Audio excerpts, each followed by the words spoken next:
Bonjour à toutes et à tous pour une nouvelle critique sur Suicide Squad réalisée par David Ayer. Et là j'ai super chaud parce qu'il fait 31 degrés dans ma chambre et comme vous le savez, Suicide Squad c'était un des films les plus attendus de l'année. Les bandes annonces donnaient beaucoup envie et puis mettre des vilains au devant de la scène c'était quelque chose d'assez inédit. Mais bien que ce soit le film le plus attendu de l'année, ça a été aussi la plus grosse déception de l'année. Si vous avez suivi un peu les news sur Suicide Squad, vous devez savoir que la production s'est un petit peu foutue de nous. Elle vendait un autre film que ce qu'on a eu en salle, en tout cas une autre esthétique visuelle. Suicide Squad promettait beaucoup de choses, même un petit peu trop.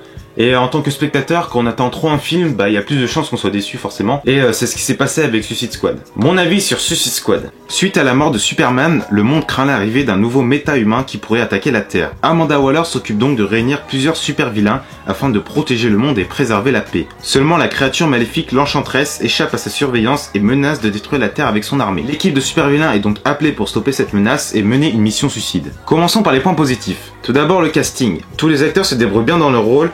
Et il faut dire que le casting, Margot Robbie, Will Smith, Jared Leto, Cara Delevingne, c'est un super casting, hein, nickel.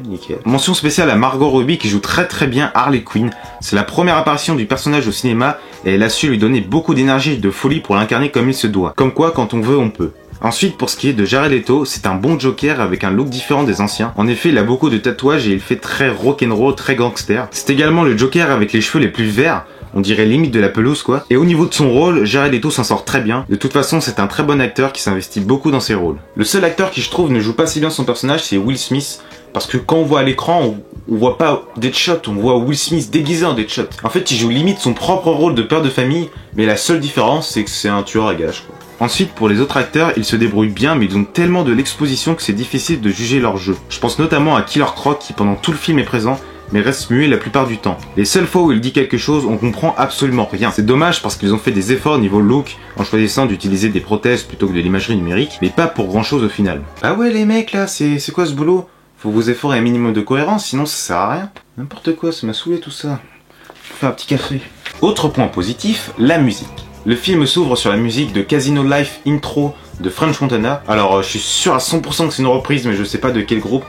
Désolé d'avance, je suis pas assez calé en musique. Et c'est super bien, c'est un très bon choix de musique parce que ça rappelle l'ambiance qu'on a eu dans les bandes annonces. Après, il y a d'autres morceaux sympas comme Queen Bohemian Rhapsody qu'on a entendu je sais pas combien de fois dans les bandes annonces. Il y a les Rolling Stones, il y a 20 Pilots qui ont fait une musique pour le film. Et puis il y a plein d'autres chanteurs, musiciens. Enfin tout ça pour dire que la sélection musicale est vraiment top. Mais malheureusement les musiques sont mal utilisées et c'est dommage. Bon, bah, je propose de commencer les points négatifs. Tout d'abord, l'utilisation de la musique est mal gérée. Ça se voit qu'ils ont bâclé ça au montage et c'est pas normal. Comme je viens de dire, le film s'ouvre sur une excellente musique et une minute plus tard, la musique s'arrête net. Et puis hop, la nouvelle musique totalement différente. Comme si de rien n'était quoi. La transition entre les deux musiques est tout simplement horrible, c'est pas du tout harmonieux. Tout ça parce que le film veut donner un air cool. Parce que oui, le film veut être cool. Parfois dans le film, on se demande même si une scène n'a pas été faite exprès pour utiliser une musique sympa dans le but d'augmenter cette identité. Je pense notamment à Harley Quinn qui décide de monter toute seule dans un ascenseur alors qu'il y a un danger énorme, donc déjà très bon choix de sa part, et ils sont obligés de mettre une musique de rock quand elle se bat. Ça donne l'impression que c'est le combat de sa vie alors que c'est juste deux monstres qu'elle dégomme en 30 secondes quoi. Et puis comme au début, la musique commence et finit très brutalement. Enfin bref, les choix musicaux sont bien mais ils sont mal utilisés. Autre point négatif, les personnages. Certains ne sont pas du tout développés et c'est très inquiétant. Je pense notamment à Killer Croc où 90% des gens l'ont oublié. Pareil pour Captain Boomerang, on sait rien de lui. Enfin, on sait juste que c'est un voleur, mais sinon on sait rien de lui. D'ailleurs, il y a un moment où j'ai pas bien compris. C'est quand il vole une peluche. Enfin, pourquoi déjà tu fais ça? Alors je sais que c'est un choix scénaristique pour rendre le film un peu plus fun, drôle. Mais enfin, ça a aucun sens quoi. Le personnage on le connaît pas du tout. On sait même pas s'il a une famille ou une fille. Ça aurait pu être pour sa fille. Il y a aucune indication dans le film. Donc en fait c'est juste bizarre quoi de montrer ça quoi, c'est bizarre comme geste, c'est bizarre et puis ce plan il est balancé comme ça, comme si on devait le caser quelque part, enfin, je sais pas, moi je trouve ça, la blague n'a pas vraiment marché même si j'ai un petit peu souri mais voilà quoi. L'origine des personnages est survolée pour la plupart d'entre eux et ça c'est un gros point faible. Pour ce qui est du Joker, son histoire avec Harley Quinn est pas mal, mais son histoire est la seule du film qui soit un minimum développée. Et puis le gros point négatif, c'est l'esthétique visuelle du film. Les bandes annonces nous avaient promis des images très colorées, très vives, mais finalement ces couleurs-là ne reviennent pas. Le film est aussi sombre que Batman v Superman, et il y a que Harley Quinn qui est habillée très colorée et qui se remarque rapidement à l'écran. Et surtout, les personnages ne sont pas méchants du tout. C'est même mes potes. Non, c'est fou.